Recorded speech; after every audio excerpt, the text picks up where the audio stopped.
Tim, and I'm joined again today for part 2 of my chat with Leonard Boyarsky. Hey, Leonard. Hey, Tim, how's it going?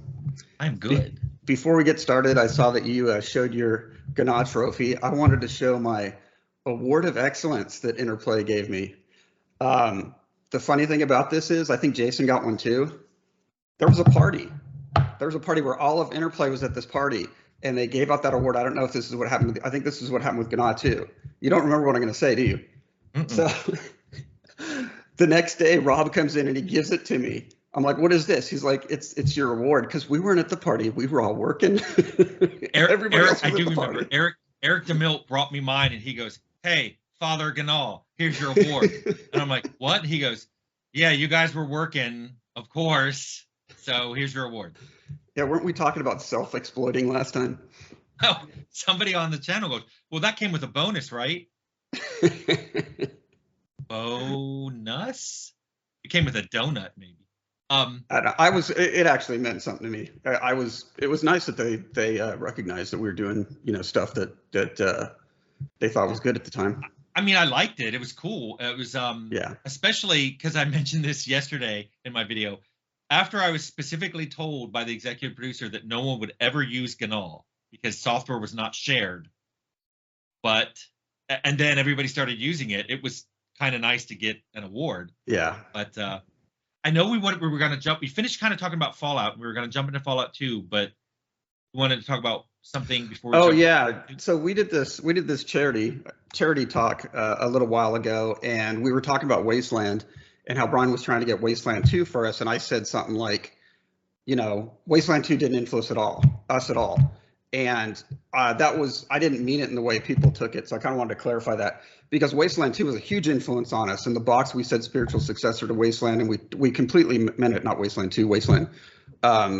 Because they had the choices. It was dark. It was, weren't they the ones who exploded people like blood sausages? Yes. Which we showed rather than said. So we took all that from Wasteland and ran with it. What I was talking about was, we started talking about doing the possibility of changing Fallout into Wasteland 2, and we didn't change anything in the game.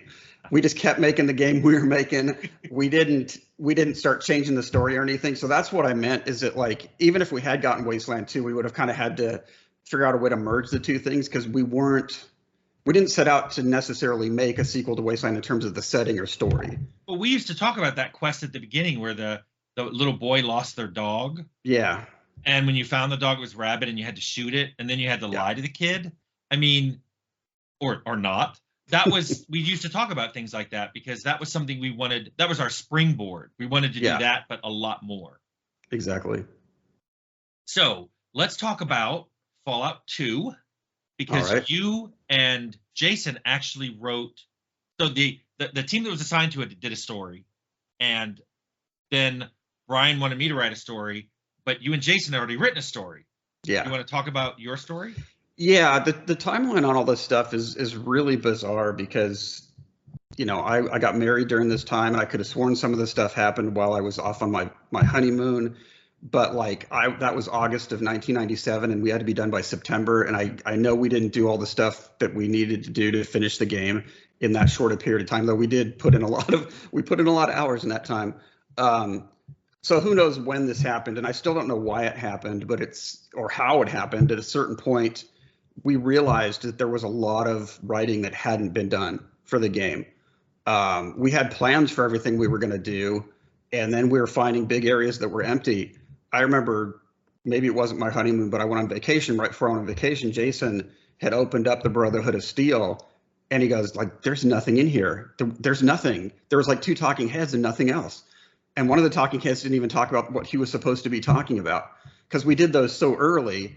I think we're just kind of taking a shot in the dark for what was going to be in some of them. And so he rewrote that, and he had this thing where he had to go in. I don't remember which one it was. There was 2 different heads. I don't remember. One of them, he basically did almost like a Mad Libs, where he cut it into pieces, like all the lines he had that were already VO recorded, and rearranged the whole thing to make it make sense, or kind of tell more of the story we wanted to tell. So great, we found that. Oh, sweet, we found that. I go off on vacation. I promised my fiance at the time or wife, whatever it was, you know, I'm not going to talk to work. I'm not going to talk to work. So like we were gone for a week and a half, 2 weeks. At the very end, she's like, okay, you can call work. I called work and Jason goes, hey, remember Brotherhood of Steel? Yeah, he's like, the whole game is like that. And I'm like, what? So I don't know. How did we get to that point is like what I've never been able to figure out.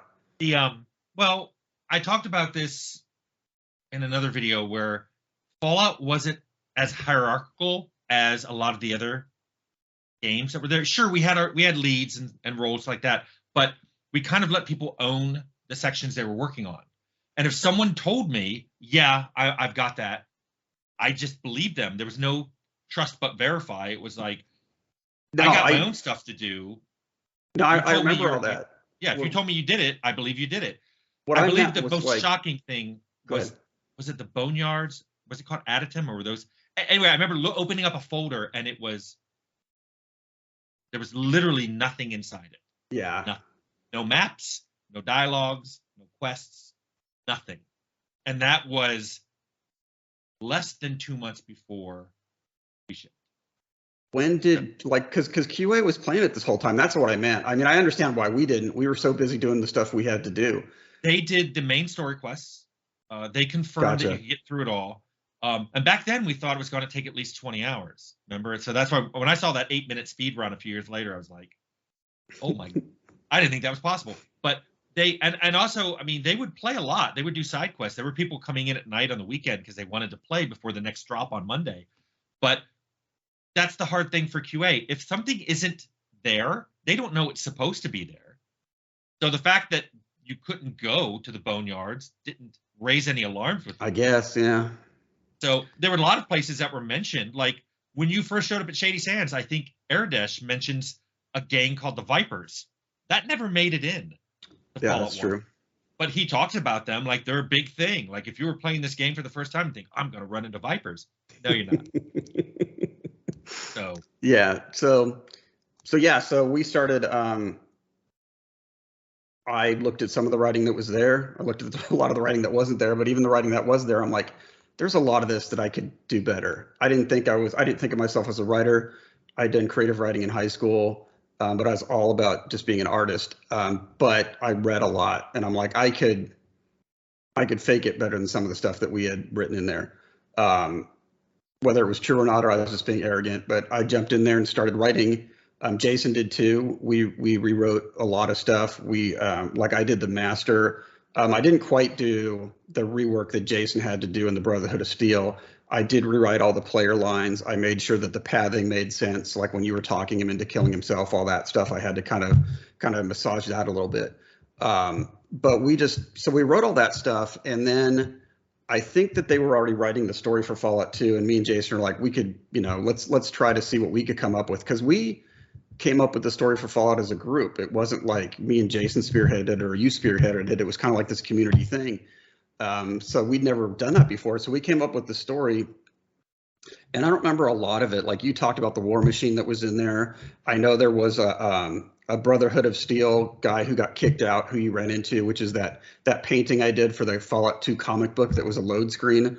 That was where the player's being attacked by lobotomites. Which I was so happy, by the way, that they used those in New Vegas, because we never got to put them in the game. So the other thing that I remember is that the War Machines and the Brotherhood of Steel were somehow in league with the Overseer. I don't remember anything else about it. I remember we liked it at the time. I know Jason really liked it. I thought it was pretty good. I liked it too. But if you remember what happened was you guys wrote it on your own. Yeah. And then later, Brian said, Fergus, I don't like this story that's being made for Fallout 2. I want Tim to write something. And I remember I was like, even though Fallout had shipped by then, it was the programmers who were super busy. We were patching so many things that people were finding. Yeah. So I was like, I remember I asked you, and you're like, hey, Jason and I wrote this. And I'm like, let's give it to Brian. And Brian liked it. I remember he came to my office and he goes, I like what that was. But then he looked at me and he goes, did you work on it? And I went, I didn't want to take credit, but I knew what he was getting at. I kind of wanted to say yes without taking any credit. So I went, well, I I talked to Leonard and he was like, I want you to write something. I want to see something that I know you've written. He said something like, I want to see your hand in it. And I was like, I'm so busy. So I said, if you like that one, can I work with the writers on that? Can we do? He goes, yeah, I just want to see your involvement. I'm like, okay. So that's when we went to your house. Yeah. Well, we sat down and we wrote Fallout 2 story. Yeah, like we went to your house. Well, the thing I wanted to say about that before I move on was that it was a good story, but it was very contained to, it was like a direct sequel. It was, you were the same character from the base game. It kind of told a complete story about just that vault. And it was like, just like the name Vault 13, it was like, it would have been cool, but it wasn't something that like was part of a franchise or sequel that you could then spin off. It was like, that would have completed the story. What I liked is you were the same character from the base game, and you had all your skills and levels. You did not have an amnesiac moment where you were reset to level 1, but you still had the same name, which anyway, and So we went to your house. Me and Jason, you left work and we went to your house and we spent a day hashing through a story. I know that I think on one of your videos you said I came up with the GECK way before that, but I could swear that like it was like the last minute. I come into work, I'm like, have we sent the manual off? Have we sent the manual off? And Chris Taylor's like, no, we don't. I'm like, do we have another page? And he's like, yeah. So I got Termel to draw the picture. I got Chris to write it. And we put the GECK in there. I could swear that was after we hit that one day that we wrote the story. No, and that's why I love my notes, because we don't always agree on the content of my notes, but at least the dates. The manual for the game had to be printed well before the game, I believe before you ever even went off on your honeymoon. And what happened was we had an extra page, and you had been thinking of things already, and you wanted to put the GECK in there. And I remember saying, as long as you have it by tomorrow, I mean, you had a severe deadline. It was like, anything you give me by tomorrow can go on that page. Otherwise, it's going to be this page left blank intentionally for notes. And you got something. See, and that doesn't make sense because I could swear we came up with the concept of that thing for the story. Anyway, so we were at your house, and I remember we were going through it, and we were trying to we were big, huge X-Files fans at the time, and I really loved also. This was 10 years after, but Dark Knight Returns, the comic book, as well as Watchmen, were huge. I used to be totally into comic books when I was a kid. I kind of drifted away from them, got back into them when Dark Knight and Watchmen came out. And the thing I loved about the Dark Knight was, and this is that people do this all the time now, but at the time it was kind of revolutionary, at least to me, was he took stuff that had been around for 40 years, 45 years probably at that time, and he invented some stuff and he reconfigured some stuff, but a lot of it was stuff that had been around forever, but no one really talked about the fact that he was obviously mentally unbalanced because his parents got killed. Like that's such a trope now, but at the time it was like, yeah, he was fighting crime because of it, but he seemed like a straight, regular stand-up citizen guy. And his relationship with different characters and how him and Superman were antagonistic, all that stuff was really interesting because it can recontextualize something we thought we knew. And so when we started talking about the sequel, and you brought up the thing, this is another thing we misremember, or we don't remember the same, is I could have sworn you brought up somebody saying there's not enough vaults for all the people in the United States. And then we came up with the experiments thing, but you said you had discussed that with somebody else beforehand. Regardless, I thought I already was about to say that at the meeting, but if you may have said it too, and we had it jointly, I brought it to the meeting. But yeah, it doesn't matter who said it. But the minute it was said, we were all like, that's awesome. Because what we wanted to do, I remember exactly how it happened. We're like, okay, what's got to happen? You got to get the GECK. You got to get back to Vault 13. So when you show up at Vault 13, it's like this big moment, and it's empty. And then we're like, okay, what happens then? Why is it empty? And that's when you threw that out, I guess. There were no talking death clause in there, by the way. Some people online are going, well, this is a dumb idea because why would they do the experiments after the bombs fell? Why wouldn't they do it before? And I'm like, because they were unethical and illegal? Some of the experiments they had to do, there was no way you could have done that before the war. They would have been shut down immediately. I mean, some of the vault ideas we had were out there. Plus, it was like, we put a lot of thought into it, but we didn't it's like people have gotten deep in the past 25 we didn't years. Chew on it. We didn't chew on it In terms of analyzing every little piece. But what's interesting is a lot of things where getting kicked out of the vault is a perfect example. The vault was totally xenophobic, and they were talking about that forever. It wasn't like we came up with this idea out of the blue that you're going to get kicked out of the vault. Like, as we were talking about the impossibility of the party scene with the balloons, we're just like, me and Jason were just talking, and I'm like, you know what? They're so xenophobic, they would never let you back in. So we decided they would kick you out. And that seemed like a great idea, but it was something that was based off stuff we'd already done. So a lot of times that's kind of how we do things. We'll come up with interesting ideas, and then they kind of take on a life of their own. So we kind of blocked out the base story in one day. And then I remember me and Jason, while you unpacked the programming, kind of fleshed it out. We kind of like took out a map and like figured out where everything was to a certain degree. I remember back on Fallout 1, I don't remember if I mentioned this the first time, where we figured out the Brotherhood of Steel was somewhere like around Santa Barbara, and they sent you to the Glow, which was in San Diego, and we're like, you're walking from Santa Barbara to Yes, you are. So we kind of just hand waved that completely. But on the second one, yeah, so me and Jason kind of finished working out the main story arc. We wrote up some other quests, I think. The jet thing was something I think Jason came up with, or maybe both of you came up with it. I think he came up with the name for that. I wrote, what was her name? Lynette, the Vault City leader. Yeah. Which after we left, Chris Davallone was kind enough to take that on, and I think he did it, and then put in the piece about me being a psychotic killer that had to get exiled from the vault. But that was, so we did bits and pieces of it, and then all the stuff went down with the discussions about what we're going to do for Fallout 2 and all the stuff that happened. And we just didn't want to. Fallout 1 was such a great experience, and we were already in our early 30s. We were like 31 or 32 when it shipped, so we were still naive, but we weren't that young anymore. At least at the time, we didn't think we were.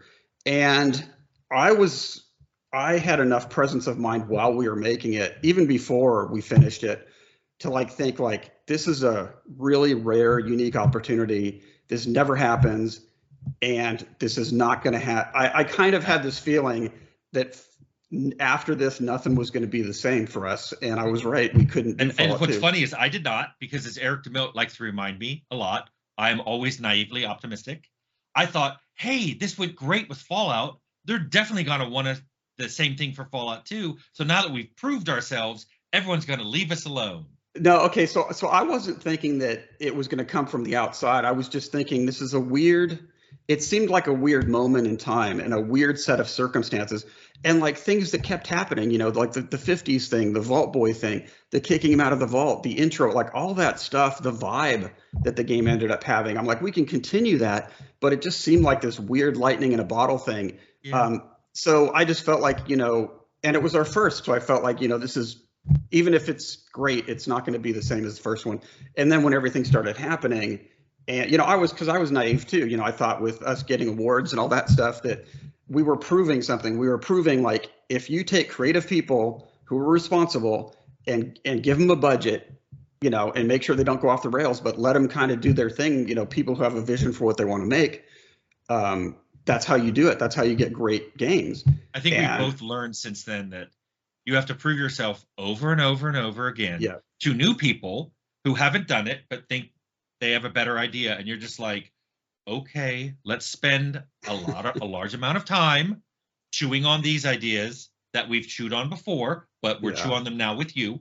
Like the Temple of Trials, as you pointed out, we'd already planned to have that, but as I remember it, it was completely optional and skippable, and there were dialogue methods too. It wasn't just supposed to be a combat tutorial and all that. It was basically, we want some cool way for you to get a jumpsuit. Oh, you could skip the whole thing. Well, and again, the ending, even though we came up with it without really thinking, we were riffing off the Road Warrior. You always got to riff off the Road Warrior, at least I do. Yep. So the beginning of Fallout 2, well, I think that was one of the things that really influenced us is, as I said last time we talked, the ending of Road Warrior turns it kind of into a legend or a myth. And so we're like, oh, the Vault Dweller is now a legend or a myth. So and your tribe has got, They made them a little bit more primitive than we originally envisioned them. I did the guy with the mohawk. I made the new character for that. The actual modeling and animating and texture mapping. But yeah, you're supposed to be able to just walk up there and use speech skills to get the vault suit and become like the new vault dweller or whatever. And that's why, I mean, a big turning point for me on Fallout 2, and I talked about it a little bit, was you had done a really cool new cover for the box, which I assumed, of course, we're going to do the box. We did the box for the first one. Why wouldn't the same team do the box for the second one? And I remember going to that meeting, and it was a cool box. Do you remember? It was like, it was a power armor, but it was done up tribally. They used it as a loading screen. Visor. Yeah, they used it as a loading screen in Fallout 2. I thought it was perfect because it had the Fallout 1 vibe, but it made you go, what's going on? Why are there feathers in that? And what happened to the glass? And why does that guy look like, I mean, he was wearing a bone necklace or something. And I went to that meeting all excited. And I left that meeting so incredibly dejected because I was effectively told, someone I've never seen before looked at me and went, oh, we've already done the cover. I'm like, well, we've got a cover. She was like, nope, this discussion is closed. It has been decided. And I was just like, who are you? What's going on? And I remember looking at the head of marketing, Kurt Green, and I was just like, what's going on? And he was like sympathetic, but he was like, well, things have to be done a certain way now and blah, blah, blah. And it was a bit done. And, we should have kept you in the loop that we made that decision. And I'm like, no, I'm in the loop for the decision. And he was like, well, you know what I mean. That phrase was uttered so much in those few months. You know what I mean, which was basically, that was a very polite way people above me had to say, shut up. And it was a very strange thing because for 3 years, I know it was crazy. We kind of did what we wanted, but look what happened. You would think they'd be like, I hardly lifted a finger and this group made us something great. I think I would be great if I didn't lift a finger again and they made us a second thing that was great. That's how I thought about it. But instead it was like, my fingers need to go into this still hot pie. Yep. So, but I think that's something that everybody can relate to. Everybody who's ever done something creative from their heart that they've been working with a bigger company on, I think has experienced that to some degree or another. Unless they're smarter businessmen than we were.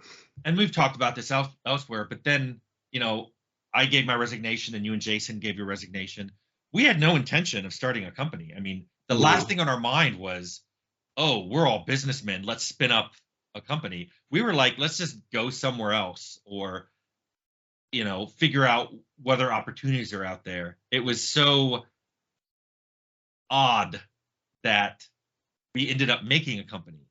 We were the last people who wanted to even leave. I loved working at Interplay.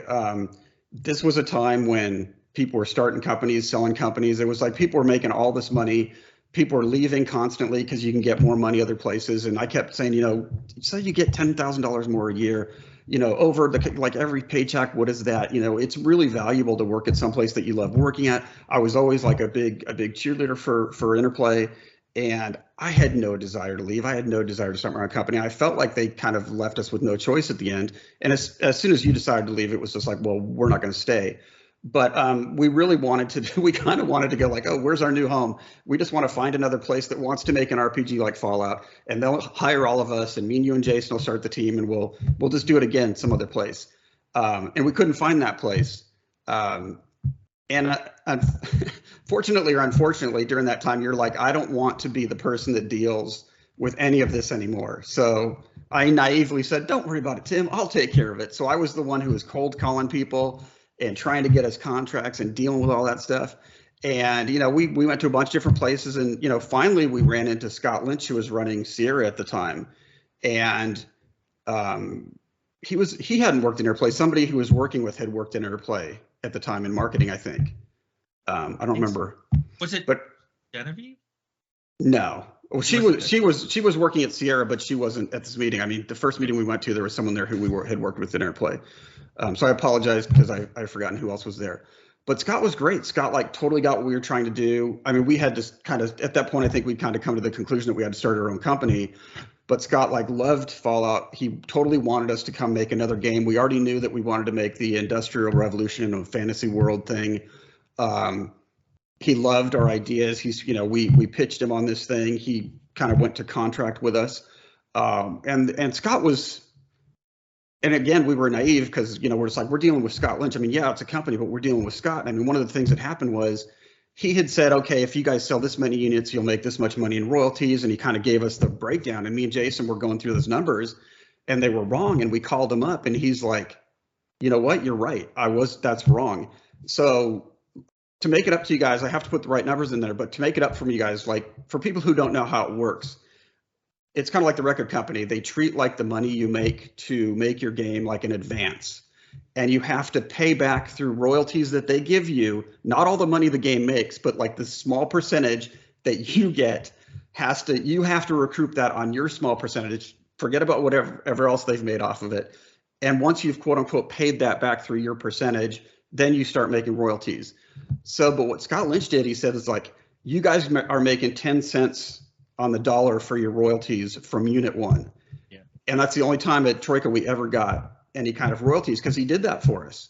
I tried to get us at one point in time, the Arcanum license from Sierra when we were kind of winding Troika down and they wanted like $1 million or $1.5 million or something for it. And they said something about us still owing them money. You know, it was all the bookkeeping stuff, but it was just. Do you remember, because this is a question people ask enough, what the inspiration was for the Troika logo? Because I told them the name came from us being called the Troika at Interplay. Yeah. I wanted it to have the kind of World War II look. There's a picture I ripped off for it. I don't know where it was. It was kind of like, yeah, it was very graphic. It was, I don't think it was Russian, but it had that very 1930s workers vibe. You know, and we kind of had that weird attitude. Well, we're just going to get a whole bunch of creative people who all do what they do really well. We're not going to have any managers. We're not going to have any producers. Everybody's going to make the same amount of money. And my father, who was helping us set this whole thing up, started calling us communists. That had nothing to do with our name. Because I am of proud Russian heritage, or at least Eastern European.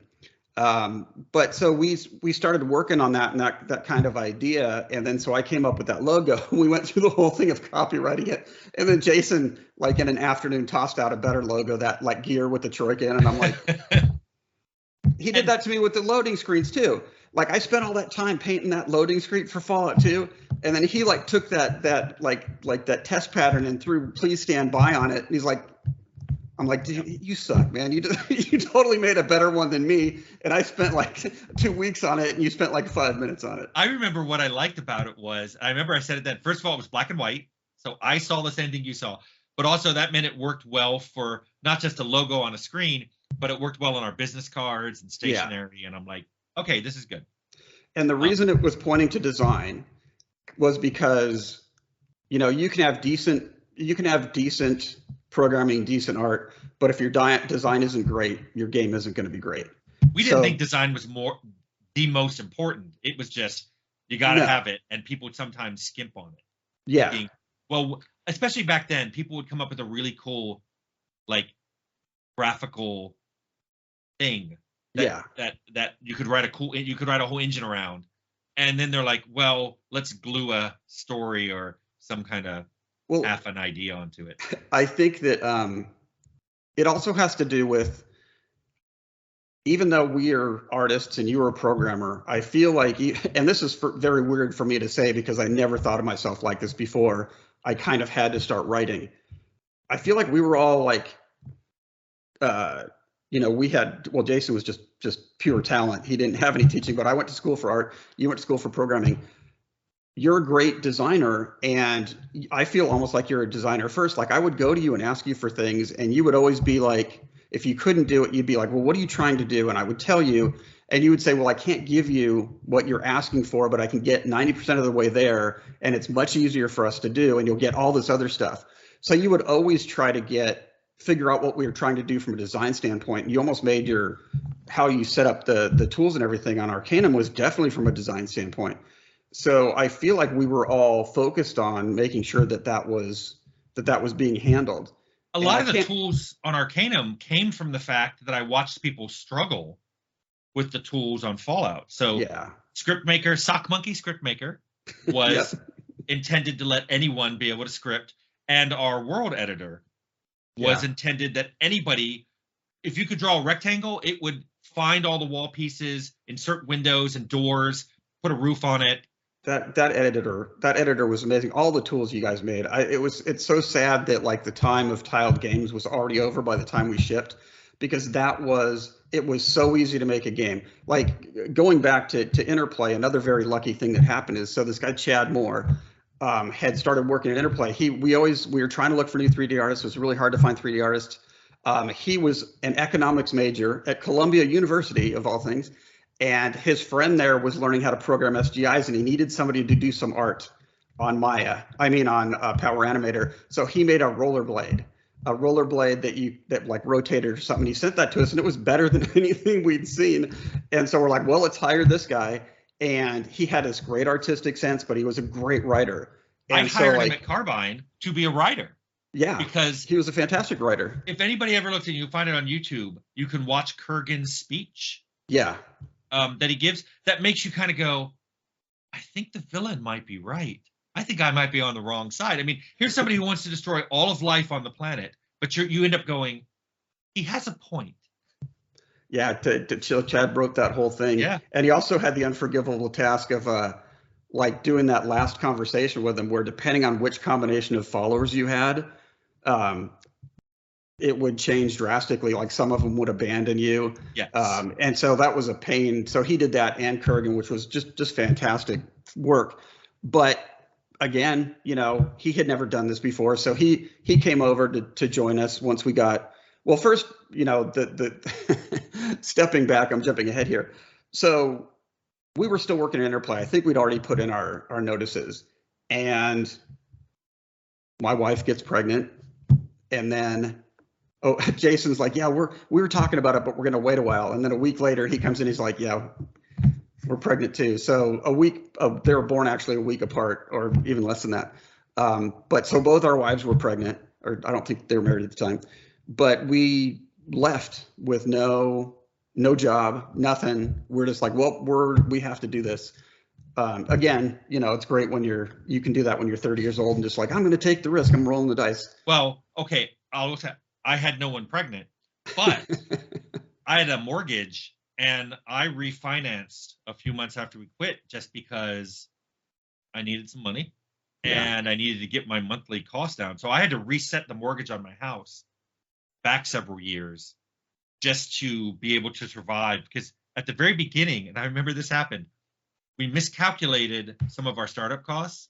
Yep. So even though we said everybody was going to get paid the same amount, you and Jason and I got paid about half. It was taxes. Because we kept telling our accountant, we're like, just give us a salary. You can't do that. This is an LLC. You guys are owners. You can't draw a salary. We're like, just give us a salary. And so like we got paid what everybody else was. And then he came to us at the end and he's like, well, here's what you guys owe in taxes. We're like, how do we owe that in taxes? Yeah. Because because we had all the money that the company brought in was our money.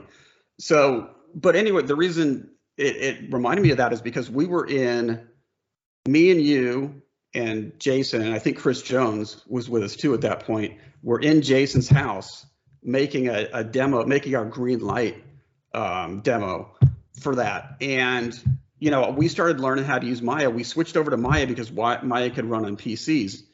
We couldn't afford SGIs, obviously, and Power Animator was, starting to be phased out.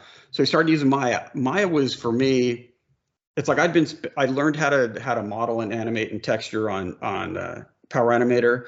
Moving over to Maya was really tough for me. I mean, we got up and running pretty quick, and I know Jason's, technical whiz, so he never had a problem with it. And I felt like I did good work on it, but there was something where it never quite fully clicked the way Power Animator did for me. But I still like what we did, and the tools you guys came up with were amazing, like we were saying. An example of that is perspective. For me, Power Animator was really hard for me to do any tools for. I remember that's why you had to copy all the channels by hand. When you were doing that on Maya, I was like, hold on a second. I was like, here's a script you can run that'll copy all your channels for you. It was a programmer's dream. Yeah. In terms of being able to script stuff that you would have to do by hand. So we were doing the green light demo, as they call it, which is basically us doing a demo. to see if they're going to continue with the contract. We had a contract, it was a signed contract, but you have to deliver this thing called the green light demo where they're going to like give you the green light or not to make the game. So we're making that. At the end of that, you know, my wife gives birth. A week later, Jason's wife gives birth. We're trying to do paternity leave while at the same time trying to make sure we get this thing done. And then that was the reason we had a nursery at Troika for the first 5 years, 4 years, 5 years, was it? Our kids grew up at Troika, which was really great. You know, when we take breaks, me and Jason could go in there and play with the kids. I remember I adopted that dog, the German Shepherd mix, that had been abused. And I was worried how he'd be with the kids. And he was absolutely fine. He would just go in there and sit. I think it was Gwen once grabbed him and like pulled out a tuft of hair. Well, no, they were trying to stand at the time. They were learning how to walk and stand, so they would like climb up him and he would just sit there and let him.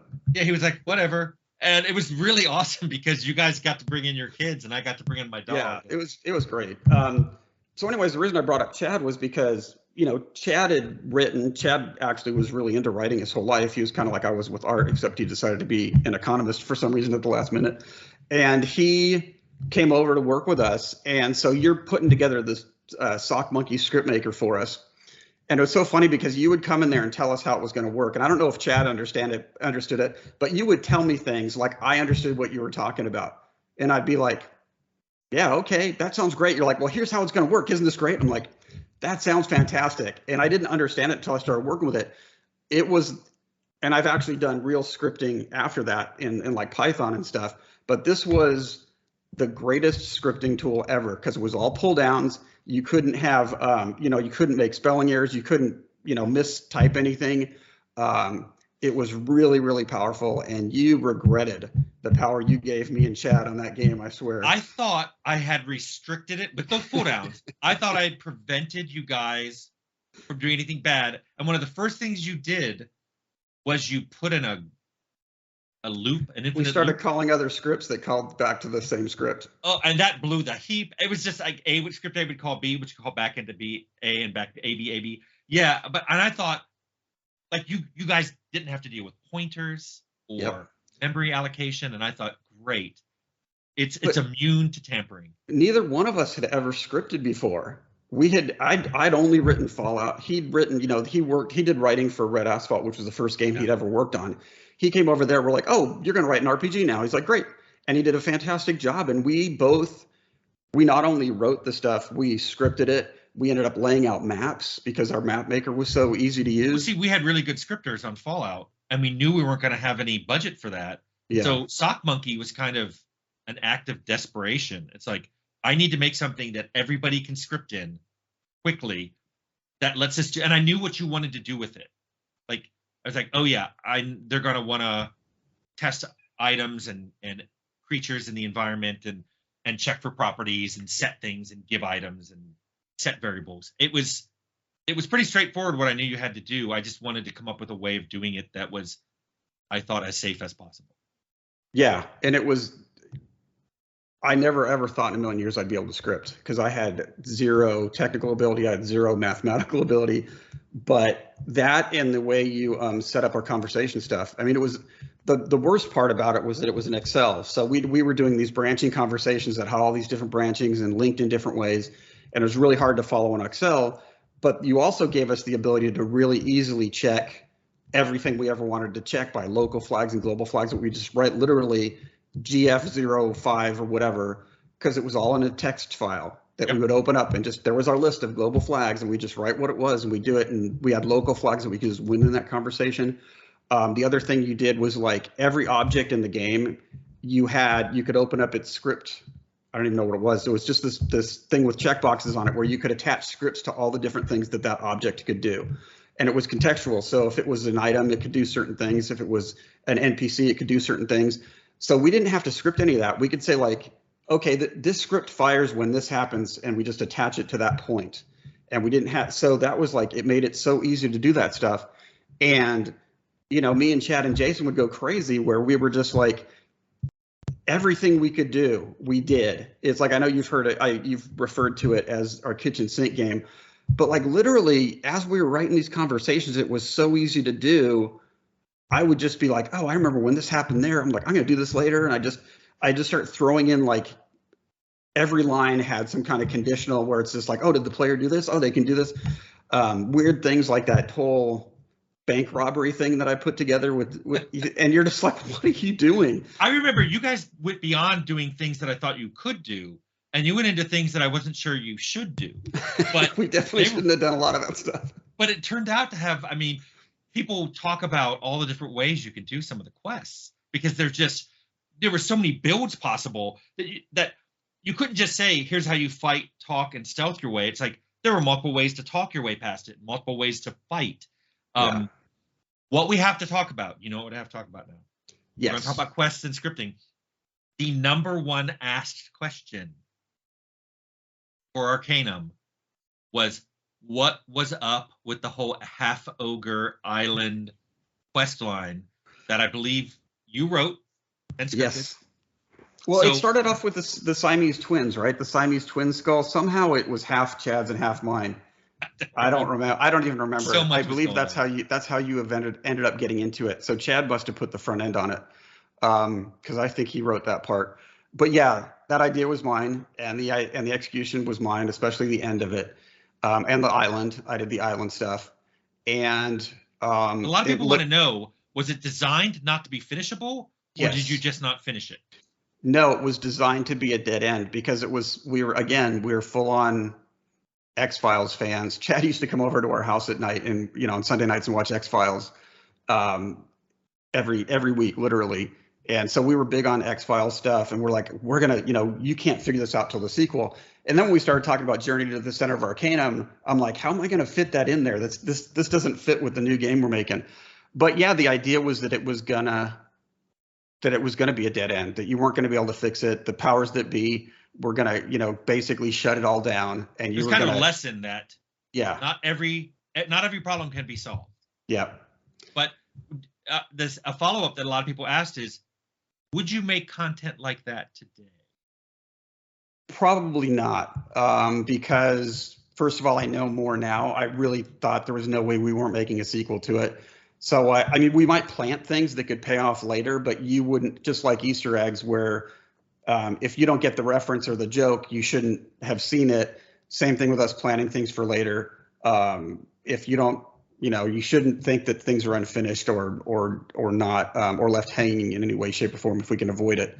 But yeah, I don't think that's because people want to finish it. People want the closure. Yeah. And I think I could have done it in a way that was more obvious closure. I feel like players should at least get a small win, even if they couldn't solve the whole thing. They should have felt like they had a win, and I don't feel like they had a win in it.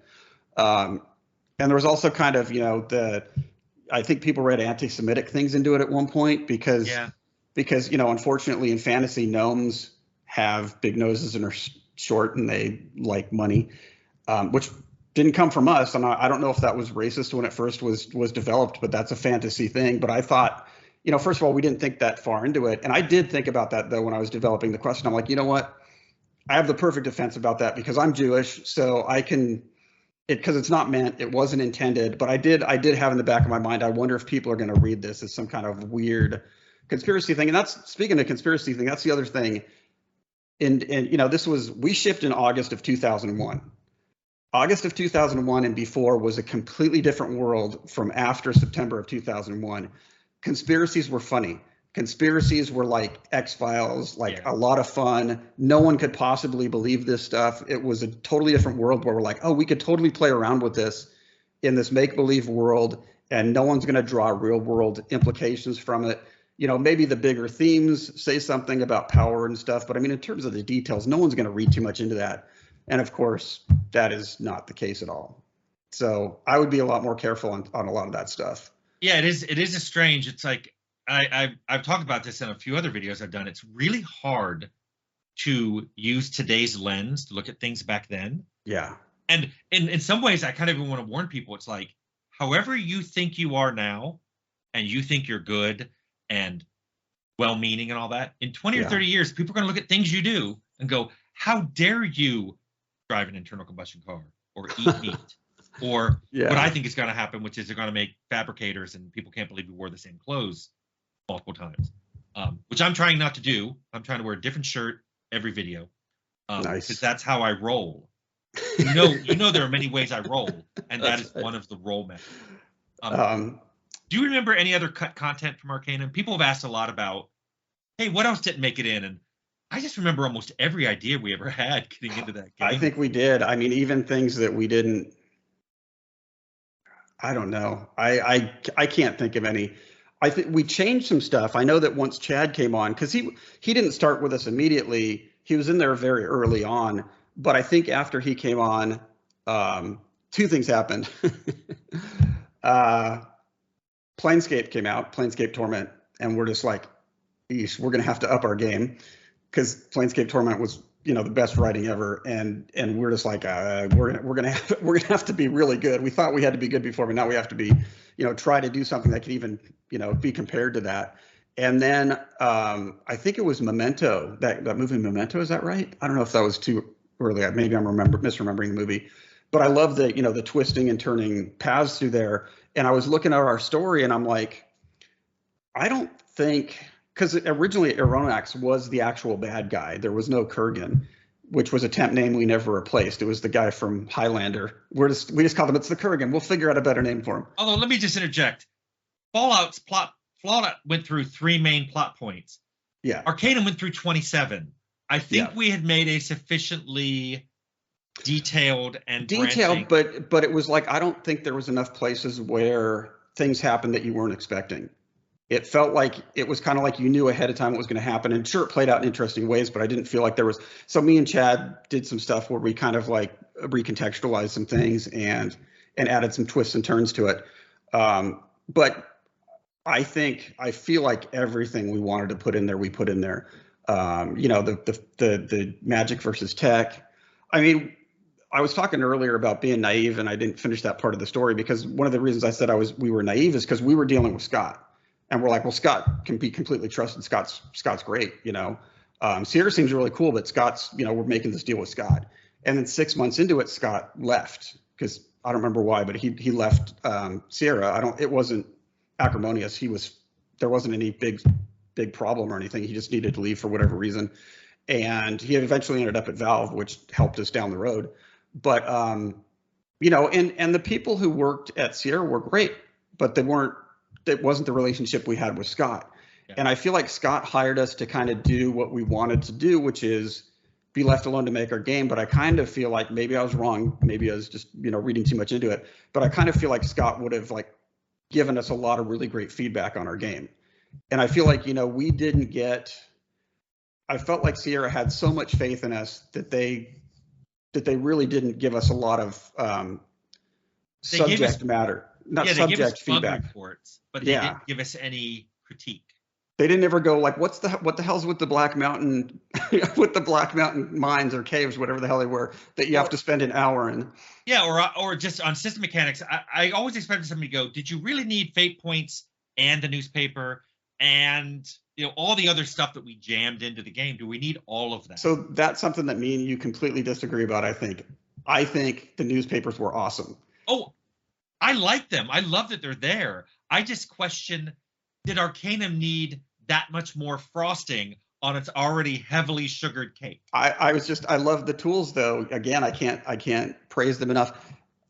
This seems so trivial now, but at the time, you gave us something where we had an image and we could change the logo, we could change the typeface, we could have different typefaces, and this stuff was generated on the fly off of a text file, so it could be completely reactive to what the player did. We could put images on it. If you didn't do anything, I would just procedurally generate a newspaper that seemed appropriate for the time. That was awesome. I mean, and again, it's like, I feel like if this game had shipped, we couldn't have done it obviously 3 or 4 years before, because we're still working on Fallout. But if it had been a little bit ahead of the curve, I think people would have, and we had maybe made it a little less buggy. I want to be clear. I like that we had all the stuff in there. Yeah. I just posit that perhaps we had so much stuff in there that's what led to the bugs and the fact that we didn't need all that stuff to have been a good game. Well, we reached our goal, which was we want the players to be able to do anything they want. including stupid things like, I'm going to play a dwarf who's a magic user. You know, it's just like, we kind of let you make characters that you couldn't finish the game with. And we had, I mean, there was no way to adequately play test that game. I think Sierra did a great job play testing it. I don't know that they would have had, I don't know how many years or how many people they would have needed to test that game. Because it's like, literally, like I said, when me and Chad were writing these dialogues, every time we thought of something you could do, we would put it in. It's like we had no editors in terms of like, is this a good idea or not? It's a good idea because we can do it. Tim gave us all this power with the scripting engine. I feel like the dumb dialogue in Fallout was this fun stuff that was sprinkled through. Yeah. And then on Arcanum, you guys doubled down on it, and you literally almost made an entire path through the game for the dumb player. And my favorite line is when you, the player, are talking to some other NPC and you say, Virgil says I'm impotent. Because you literally don't know the word important. And it was awesome. It was great. And I don't want it not to be in there. I just question, with all the stuff that we did put in, maybe some of the things we could have reserved for a sequel. But I mean, I'm glad because there was no sequel, I'm glad it all got in. Yeah. But we drove ourselves slightly insane. Well, the thing that was different for me and Jason was we did all of our art. So we met originally in Fallout with, you know, the 5-6 people who did the original concept for it and kind of like came up with the basic design for the game. Did that. Me and Jason went off and were just artists. We ran the art team. We did as much art as we could. You know, stuff we'd never done before, like I talked about the last video. We did all that stuff. And then we were pretty much done with the art. And then I had to become a writer. On Arcanum, well, thank you. But on Arcanum, I'm like doing every portrait in the game. I'm like I did every male model texture. I mean, for the hero ones, in all the races, I did the male versions. Jason did the female versions, which, by the way, I remember one day I was trying to move files and I had just finished all the male animations and I deleted them all. And me and Jason stayed there that whole night recreating them. Luckily, the second time you do it, it's easier because I remembered. But so Jason actually ended up doing a bunch of the male ones, but I had done the original pass. So I'm doing that.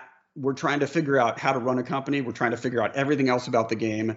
I'm trying to now write. I think I wrote a third of the game, maybe 40%, 35, 40. I don't know what I wrote. Chad wrote way more than half because that's all he did for the whole project. And and that's, I don't know if you've mentioned this before, the fact that we had 14 people work on this game, a total of 14 people, and one of them was an intern. It's like, so our team, I think our actual team was like 10 or 11. And then we had 2 or 3 more people who were interns or Fallout got to be about 30 people at the end. So we did not have that heavy lifting at the end. Yeah. And Sharon, Sharon was Jason's wife to be, was our office manager. She was working at Blizzard. She came over to work for us, which I think she should have stayed at Blizzard. But I mean, I loved having her there. But I was like, she did art too. She just did leaving Blizzard to come over here. Oh, that's right. You wanted to ask me at one point about the movies in Fallout, and me and Jason did the intro with the help of Sharon Shellman did some work on that for us too. And then the outro was the one I did. Jason did I think Jason did them overrunning the vault, the mutants overrunning the vault. But we had hired this outside company to do the vault running out of water, you being dipped in the vats, things like that. And they just weren't doing it at the quality we wanted. So Jason took it home one weekend and he came back and he showed it to me. I'm like, that's way better. And he's like, I didn't do it. I showed Sharon how to use 3D Studio and she did it. And I'm like, I don't care who did this. Fire those people. Give Sharon a contract. She's going to help us out with this. So she did like the water chip stuff, the being dipped in the vat. She did some great work for us. And she did, I don't know how much art she did on Arcanum, but she did writing. She did the brothel. And I remember that distinctly because if you want somebody to write some really dirty stuff, have a girl write it. Yeah. Well, I mean, I have a similar story, like at the end of Fallout when we were trying to track down that horrible crash bug, and Mark Harrison was a contractor and helped me do it. So we brought him on as a programmer on Arcanum because, I love the fact that we found people who were just incredibly passionate and focused on what they did. And we had some incredibly talented people who were multi-talent. I mean, you're an example. We just had people who wore multiple hats. A lot of companies today, you're hired to do one thing. That's the hat you wear. Don't touch anything else. It's even insulting if you touch anything else. That was not how Troika worked. In Troika, if you were good at something, do it. It didn't matter if you had no training. And I should be clear about this. We told Sharon what we wanted. It wasn't like she just ran wild with the brothel. So she was, she was doing the stuff that she was kind of running with our attitude of like, do whatever you want. Who did the sheep? I do not remember. I think Sharon implemented it. I think you're right. I don't remember whose idea it was. Oh, okay. But hey, we all thought it was a fantastic idea. It was funny. We said it in Fallout. Half the stuff we did was just to make each other laugh. Exactly. So doing this while we've got to talk about Vampire. Okay. People were they wanted to know some questions about Vampire. I'm hesitant to go into Vampire because just like Temple was rough for me personally, Vampire is rough for you. So I will let you say anything and everything you want to say about that before I then ask you some of the questions that people. How long have we been talking today? 55 minutes. All right. Yeah, I don't know how much we want to get into Vampire. Do you want to talk again and talk about Vampire? We can do, because we did a bunch of stuff before we got for part 3. Yeah, we could only come back and do. Well, because we didn't jump right from Arcanum. So because there's a bunch of interesting stuff, I think, that happened at the end of Arcanum, like that transitioned us to Vampire that were really important. So we finished it up, and I remember when we started working on the Outer Worlds, we were talking about the past and things that we'd done. And I said, I liked working on Fallout a lot more than Arcanum. I loved Arcanum, but Arcanum was the first one and all that. And I really loved it. And you said you liked working on Arcanum better. And I came to the conclusion that it was like on Fallout, you were dealing with everything outside of the team. And on Arcanum, even though Sierra was great to work with, I was dealing with everybody outside of the team. I'm sure that has nothing to do with our feelings on those two games, is the fact that like one of us was totally just doing the game work and the other one was dealing with everything else. I have a funny story of someone who should remain nameless who called me about 2 months after I left Interplay. Someone on the Fallout team who just went, "How did you deal with all these people coming into your office all hours of the day complaining about stuff?" And I'm like, with a smile. And he was just like, "I can't deal with it. I literally have people in here asking me change things and to do things differently and all." And he goes, "I just can't deal with it." I'm like, now that was one of the many services I provided besides baked goods. That was one of the many services I provided. And you had to do that on Arcanum. So we were so naive, Sierra, whenever they talked about us in the press, with our announcement, all that stuff, they always talked about this was an IP and it was going to keep going. And the first time I heard something weird was like, I went up there, I don't remember what I was up there for, probably PR stuff or something. And our PR person said, "Oh, the game's selling really well. It looks really good for you guys doing a sequel." And I'm like, what do you mean it looks really good for us doing a sequel? I thought that was part of like our thing. And it didn't do good enough to do a sequel, it turns out. So then we got the Lord of the Rings thing. Well, remember too, we didn't know this at the time because we had our heads buried in the sand. Financially, Sierra was not doing that well. Yeah. So I don't remember what time whether they're part of Sentient at that point or what was going on. I think that's when all the sales happened, and Ken Williams was not going to be involved. I don't know. We weren't involved. We didn't know any of that stuff. Yeah, we were completely isolated from that. But so we started. So we couldn't do. Did Arcanum 2 with the Half-Life 2 engine come before or after the? No, it must have come after the Lord of the Rings. We started. Well, we had ideas for Arcanum 2. Found out we weren't going to do that, but they had the Lord of the Rings license. Yeah. They tossed that to us. We made that demo, which I've shown. Yeah. Well, because I feel like we had pitched using the Half-Life 2 engine early because we pitched a few engines. Because remember I tested Lithtech and I tested Unreal. So because they weren't going to do it, they weren't going to do Arcanum 2, or at least at that point, they didn't think they were going to do it. And I called Scott. I said, "Hey, Scott, this is what the situation is." And he's like, "You guys should use the Source engine."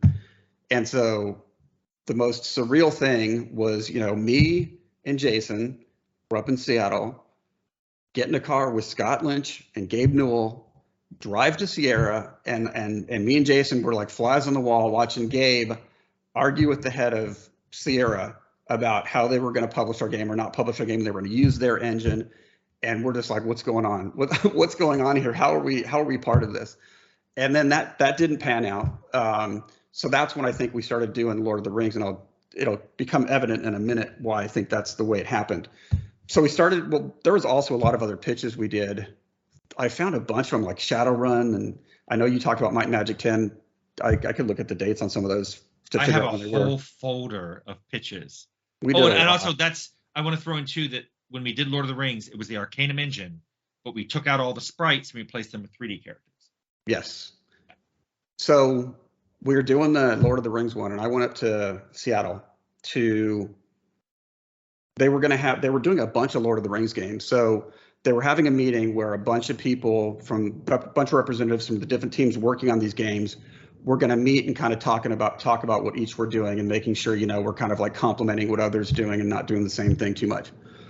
And, before I go into the meeting, I get pulled into our producer's office, and he effectively told me stuff's going really, really bad here. Yeah. They were shutting them down. I don't remember where they were in the process, but he saw the writing on the wall, and he knew that we weren't going to be doing Lord of the Rings. And so then I had to go sit in this meeting where we were acting like we were going to do it. And then I immediately got out of that meeting and I called you and Jason, and I'm like, we don't have a contract. We're done. We have nothing. Yep. We had no more money coming in. We had nothing going on. We had like 2 weeks to make payroll, and 5 months to get land a contract, which is what it took us the first time. And we didn't realize that was rare. Usually it takes a year and a half, 2 years to get a contract. We did it in 5 months the first time. So we're like, oh, that's, that was fine. We have 2 weeks to make payroll. So again, I call Scott Lynch, who is the savior of Troika. And he's like, oh, we're talking to Activision about making a game with the Source engine. You guys should talk to them about doing that. And like within 2 weeks, we were working on Vampire, and we had money, and we never missed a payroll. And independently, the Atari guys came by to pitch us on. And that's when one of them said to me, I still remember this. He goes, we loved Fallout so much that the 3rd edition feats in D&D are based on Fallout perks. And I was just like, oh, and I just realized I misspoke earlier. The Lord of the Rings engine had sprites, but non-tiled backgrounds. We had fully rendered backgrounds. Yeah. Because it was Temple that then said, okay, we have fully rendered backgrounds. Let's add 3D characters. It was like you could, from Arcanum to Lord of the Rings to Temple, you could see the evolution of this engine that we were putting together. But one of them, the middle one, Lord of the Rings, didn't get made. Should we just jam through the rest of it? Because I don't know how many stories I have from Vampire that we really want to talk about on it. Let's jam it, and then maybe people might have more. So Vampire was a bit of a rough development. How much of that do you want to talk about? So we had the contract going for Vampire, and they came to us to talk about doing Temple, and we generally would not have done that. However, me and Jason were sure that Activision would eventually walk away from the Source engine because it was taking a long time for them to work out the details. We're just like, I don't know what's going on there, but we just had this feeling. It seemed like, I think everybody knows, at least in the industry, you don't want to work on a game with an unfinished engine. We do that. But we're like, if this is the only way we can do this game, we'll work. We never did that ourselves. You guys made stuff while we were literally still putting the code together.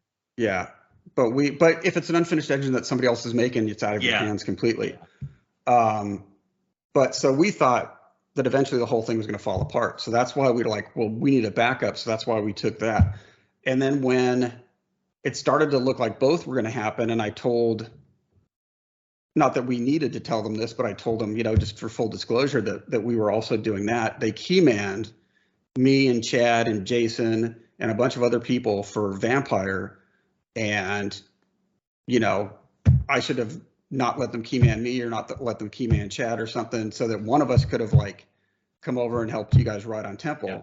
We really needed the writing support. And I remember correctly, didn't they balked for a while because they wanted to keyman me? And I was like, I'm already keyman somewhere else. I legally can't keyman. And I was worried they were gonna balk. But I think then they're like, well, because of that, they keymanned a bunch of other people. And I think I had maybe 3 people from the Arcanum team. You got all the rest. I got 3, and I had to actually hire a whole new group work on. I think I got Steve Murray and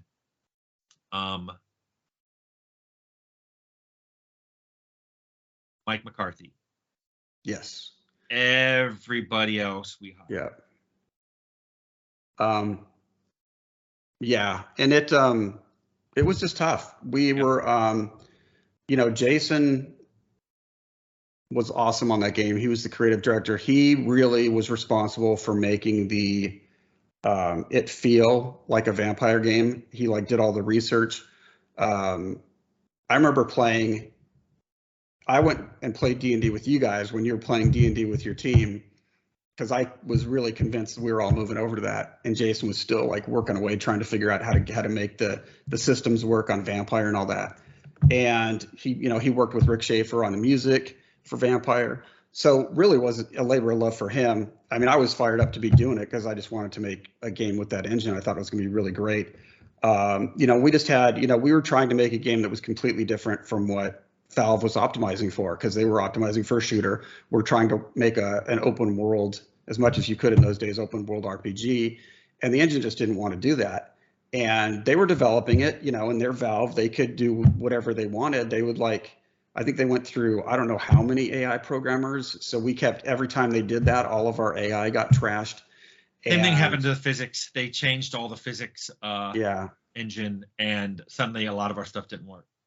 So I'd get calls from Activision on Sunday nights where they would be all upset and yell. I always thought that was unfair, because they knew they should have been yelling at Valve, but they couldn't, so they yelled at you.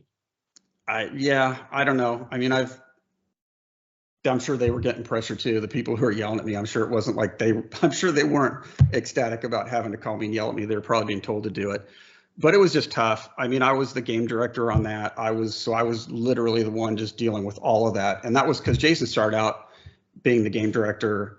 And I took it over because he was just having a problem like dealing with them. So I was like, okay, I'll deal with that. I'll deal with all the problems. I kind of do what I did now. I kind of did what I'm doing now in a lot of ways, in terms of like overseeing the writing, editing a lot of the writing, giving a lot of feedback on the writing. Me and Chad and Jason came up with the main story for it. And that's a funny story, actually. So we came up with the story for it. White Wolf liked the story, but they're like, you can't use Kane in the story. Not you, the original vampire. You can't use Kane. How do you know they're not the same thing? I know. So we rewrote the story, and we wrote a story that I thought was still pretty good, but there was something missing. There was something in the first story that I really liked, that this was lacking. And so we wrote that story and we started working on it. And then a couple months later, I think it was a couple months later, they came back to us and they're like, oh, we're doing the whole Gehenna thing. We're basically rebooting you can do whatever you want. And we're like, oh. So then we kind of merged the two different stories together, and we kind of came up with a hybrid between them, which I think was better than either one. So that's what we built. There was you asked me about cut content. We had the multiplayer stuff. There was a lot of Bradbury building. The Bradbury building. The Halliburton. It was just really, really tough development. I mean, because it was really hard for us to use the engine. It was hard for us to do what we were trying to do in the engine. I did, like I said, I helped, I kind of oversaw the writing. I did some writing, not too much on that, but I oversaw it and edited a lot of it, made sure everything was working together. I did concept art, I did paintings. And I remember, I thought I was going to be involved. Mapping. I thought I was going to be involved more, because after Temple went out and we did the patches, and then Atari finally said no more patches. I mean, we literally weren't allowed to do another patch. I thought, great, I can devote, and also my kidney stone probably finally popped out after 4 months. Yeah. I was like, great, I can devote myself full time. And that's when Sharon said, because I think Sharon and Jason had their third child, and she basically said, I need to step away. And so I had to take over HR and the accounting, doing the books. I remember her walking me through, here's how QuickBooks work. And I'm like, right. oh, I was like, I had one high school accounting class. So I started doing that, and that took up time I would have spent on Vampire. So I kind of felt bad, but I'm like, there's a business being run underneath all this. And I could tell you were under a lot of pressure, and there was literally nothing anyone could do to deflect. Yeah, it was tough. I put on a lot of weight. I was really depressed. Finally we hired our own AI programmer because we just couldn't. We had to show some progress.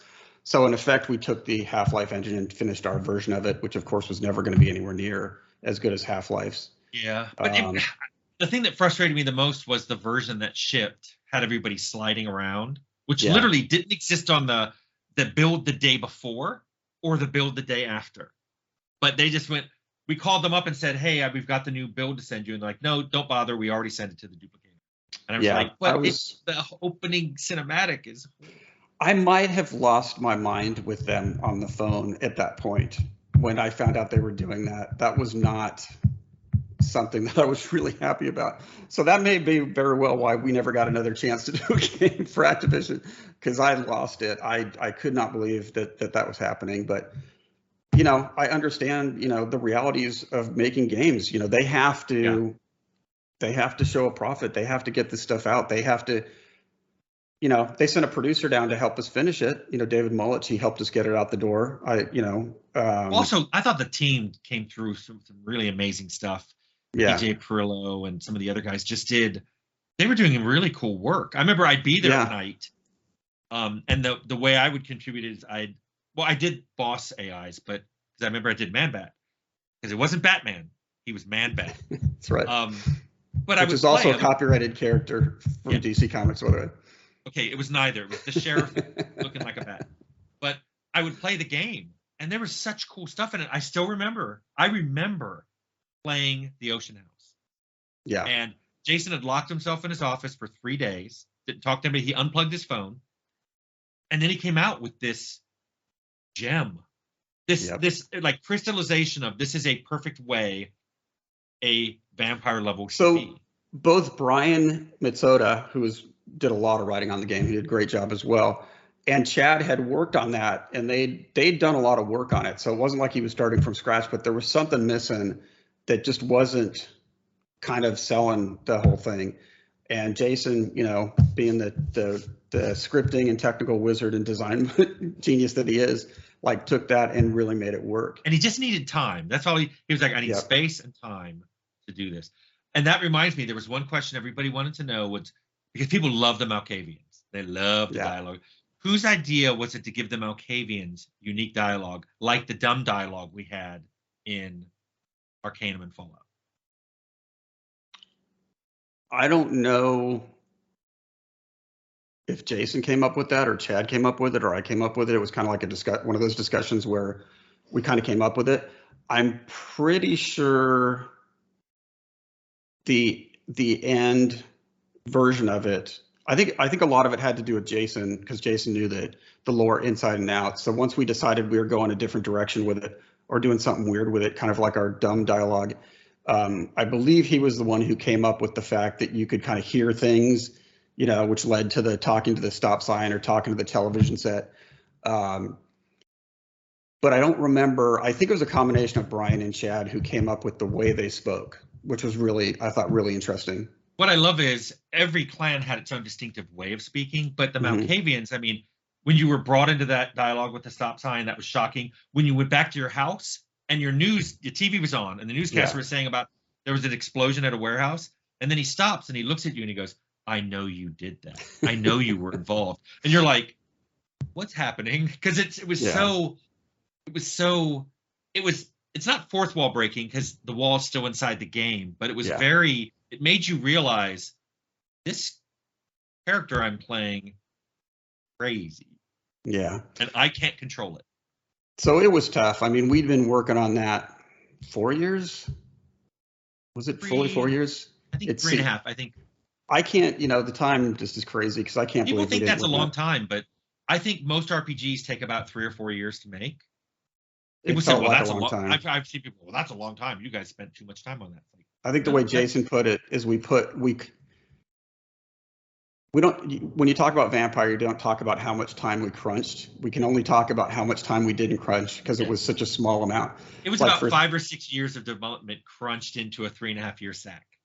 Yeah, so we shipped it, and I was very unhappy because I knew what shape it was in. Wasn't happy about it.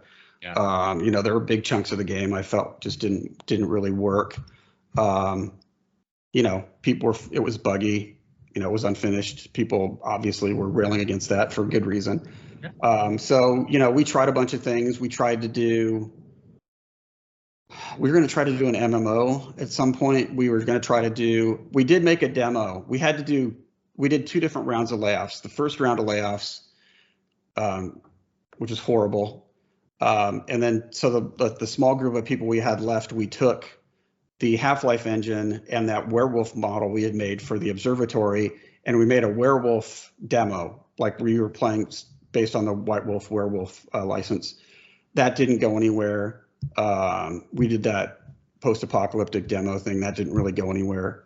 And to be perfectly honest, looking back on it, if we had gotten another contract and continued on, I probably would have died of a heart attack or stroke or something. I was just so out of it and so depressed. I know now we joke about it, but every single game Troika released was an alpha. It wasn't even a beta. Yeah. It was an alpha. It was a game basically that we had gotten to alpha stage, which means everything works. You can play through it all. And this is the time we're supposed to go into bug fixing and balance. And instead, that was the time all 3 of those games were just shipped. Because they're like, you've had enough time, ship it. To end on a happier note, so I was I think this was actually when we were making the Outer Worlds. I had never played it after it shipped. I didn't want to look at it. I trigger things in me. It was just a very, very bad time in my life. I was watching somebody do a Let's Play because I'm like, I should go back and look at it. I don't think I can play it, but maybe I'll find somebody so I can just kind of skip through it and watch some of the highlights. So I want to watch somebody do a Let's Play. And he was walking through, I think it was the place, the apartment building where you had a room. I don't remember what it was. It doesn't really matter. But he's walking through the hallway or walking through the foyer, the downstairs before you go up the stairs. And I'm just looking at it and I'm like thinking to myself, this looks so bad. It's just like there's nothing in here. The textures are, oh God, I can't believe we shipped this game. I was like getting really, really bummed out. And then right at that moment, this guy goes, I just love this game so much.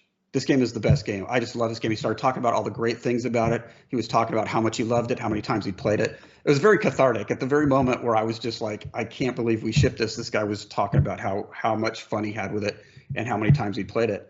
And the fact that people are still patching it. There's something about, I want to include Chad in this too, because, after Arcanum, he was definitely a part of it, where when we got together and we made stuff, there was a spark there. There was this weird alchemy of like our enthusiasm and our personalities and wanting to make this stuff and wanting to make it really deep and really good that I think really comes across to people. Even when we failed, I feel like the passion comes through. I think you're right. And also I find it, I made a video about nuance. I find it interesting that people will argue taste. To me, it's like what I feel about white chocolate. You're very reasoned about it, Tim. I'm not going to make a debate about people who eat white chocolate are big dumb idiots. But in fact, there's part of me that's like, I'm glad they're out there eating it all up to get it out of my face. But people have to understand, taste is taste. There's a subjectivity to this, and I think our games may have had bugs. May have had bugs. A couple here and there. But there was I think you can tell that Troika games were Troika games. They had a style. They had a way they were crafted that I think transcends bugs and time and engines. And it's just, there's something there. And I have no idea even how I would go about teaching someone to do it. Yet we hired people who were new to the industry or new to making RPGs. And they, I don't know if it was osmosis or what, they gained that craftsmanship skill. Yeah. And then they did stuff that we hadn't planned on, we weren't expecting. And it was really cool. And that's when I remember shutting down Troika thinking, this is the end of an era. I didn't think that was Fallout, but I did think when Troika shut down, I'm like, this was a special time and this will never repeat. And I did think that. I mean, it was nice not to have all that intense pressure, and it took months to actually get it shut down, because you can start a company by signing a piece of paper, but shutting it down took months. Well, but it was still something amazing. I think, we obviously grew a lot during that time, and we learned a lot. In more ways than one. What's that? Well, I put on a little weight too. Well, like I said earlier, we started out like we're not going to have any producers, not going to have any managers. We're going to pay everybody the same amount of money. And we were shocked that there were some people who we felt that were our level in terms of talent who wanted to be told what to do. We're like, how do you want to be told what to do? Don't you want to just do your own thing? And there's some certain people who work really good, giving them a list of tasks, and they'll just, they'll do great at it. So after that, when we were doing Vampire and Temple, we went to a tiered system. We had some producer, we had some, we did a lot more management stuff. And it's like it was necessary to do. When you start making bigger games, you have to do that stuff. So I understand a lot more about how companies end up the way they do, why things happen the way they do. Obviously we don't always like it. But there's, once you're dealing with realities, and if we had kept going, I think it really could have ended up with not only, let's say I survived, we could have become, fairly detached from people, because it's like at a certain point, it's like you're running this company and people are working for you, which we always tried to get away from. And the one thing that I realized years later when talking to people who worked there, we left Interplay and our goal was to recreate what we thought Interplay was losing. We thought we were going to make, Interplay, at least the RPG part of Interplay, part 2, because we felt they were kind of moving away from some of that stuff, or they weren't going to last too long, which of course we were wrong about. But we were, we wanted to do this thing that had that vibe. And I didn't realize, I don't think any of us realized, if we're running the company, we don't get to partake in that.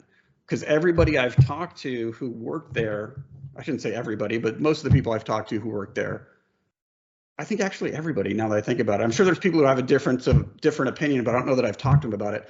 Everybody literally I've talked to about it tells me that was their best game job that they ever had. They loved it there. They loved the vibe. They loved it. And that's when I really realized it's just like, it was great, but we had all that extra pressure on us. We were running the company, so we couldn't really partake in that great vibe we had created. I've had people tell me the same thing, that was, people have had 20 or 30 years in the industry, and they're like, that was my favorite part. Yeah. And I mean, I'm proud of that. I wish it could have gone on longer, but it reminds me of that line from Blade Runner, where the replicant wants more life, and the big thick glasses guy, like, you burned so very brightly, Roy. You don't. And then somebody came and crushed his eyes, just like happened to us. Yeah. I was pretty much done at that point. I don't know that I could have continued even if we had gotten a contract.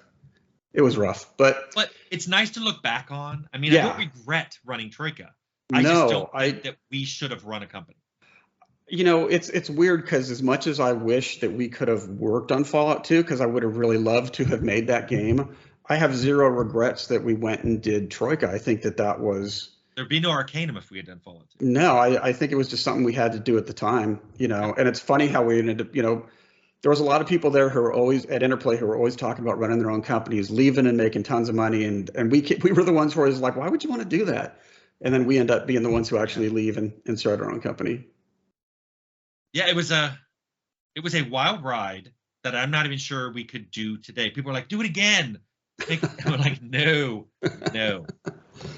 Yeah, but so yeah, it was good times. Well, thank you. Thank you for You're welcome. talking about all this again. And now that we've talked about all this, I will never, ever talk to you again. Can I have that in writing? I need it notarized. No, this was great. I'm sure, if people have questions about any of this stuff, and I've made it clear, I'm not going to turn this into a interview channel, but I have asked some other people if they're interested in coming on, because this was fun. And also I love that, like, I may have the dates and the events all in my notes, but there's always different perspectives people have. Yeah. And different things they remember. And it's just, I like the fact that just by the fact that you and I have talked about it, these events are a little more probably accurate in what we've talked about, because, oh yeah, there's things you brought up. I'm like, oh yeah, I remember that happened. I would never remember that. I'm just happy that the rest of the world now gets Tim's story time that me and Jason always would make jokes about. Well, yeah, I'm not sure all of them are happy about it, but they're getting it anyway. Yeah, well, I mean, it's great because these are the stories we've been talking about for 25 years now.